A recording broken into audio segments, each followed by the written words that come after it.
అక్కడ తర్వాత ఇజ్రాయిల్ 60 యుద్ధ విమానాలు అమెరికా యుద్ధ విమానాలతో కలిపి నిన్న ఇరాన్లో ఒక విధ్వంసాన్ని క్రియేట్ చేసిందనమాట. ఎటువంటి విధ్వంసం అంటే ఇరాన్ టెహరాన్ దగ్గర ఒక ఆయిల్ డిపోట్ని అటాక్ చేయడం జరిగింది. ఆయిల్ డిపోట్ అంటే లార్జెస్ట్ ఆయిల్ స్టోరేజ్ ఉంటుంది, పెట్రోలియం.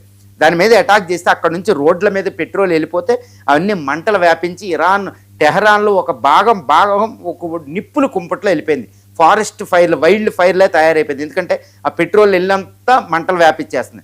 ఇంకొక విషయం ఏంటంటే ఈ ఆయిల్ డిపోట్ నుండే చైనాకి ఆయిల్ వెళ్తుంది. ఇప్పుడు చైనా ఆయిల్ సప్లైలు యుద్ధ విరమణ జరిగిన ఆయిల్ సప్లైలు వెళ్ళవన్నమాట. అంటే చైనాని ఎఫెక్ట్ అయిపోయింది యుద్ధంలో. చైనాని టార్గెట్ చేసి ఇజ్రాయెల్ అమెరికా అటాక్ చేసినట్టు తెలుస్తుంది. ఈ ఆయిల్ డిపోట్ వల్ల చాలా నష్టం జరిగింది ఇరాన్కి.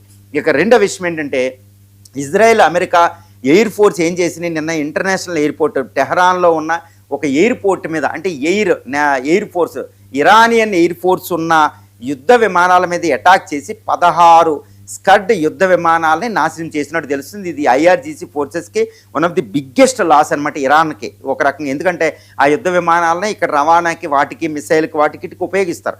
16 యుద్ధ విమానాలు ముక్కలు అయిపోయినట్టు తెలుస్తుంది.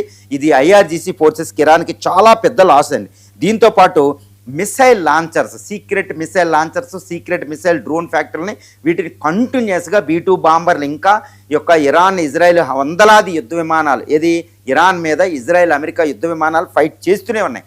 కానీ అక్కడ విషయం ఏంటంటే ఈ యొక్క ఎల్బర్జు, అదేవిధంగా జాగ్రోసు, దస్తకి లాత్లో ఈ డిజర్ట్లో అండర్ గ్రౌండ్లో ఉన్న మిసైల్ లాంచింగ్ స్టేషన్ని ఇంకా అమెరికా కానీ ఇజ్రాయెల్ కానీ నాశనం చేయలేని పరిస్థితి అనమాట. అందుకే చెప్తున్నారు పెంటగాన్, అన్లెస్ గ్రౌండ్ ఫోర్సెస్ ఇరాన్లోకి ఎంటర్ అయ్యి వాటిని నాశనం చేస్తే కానీ ఎయిర్ ద్వారా అటాక్ చేయలేము అని యుద్ధ నిపుణులు ఇప్పటికే ప్రకటించారు.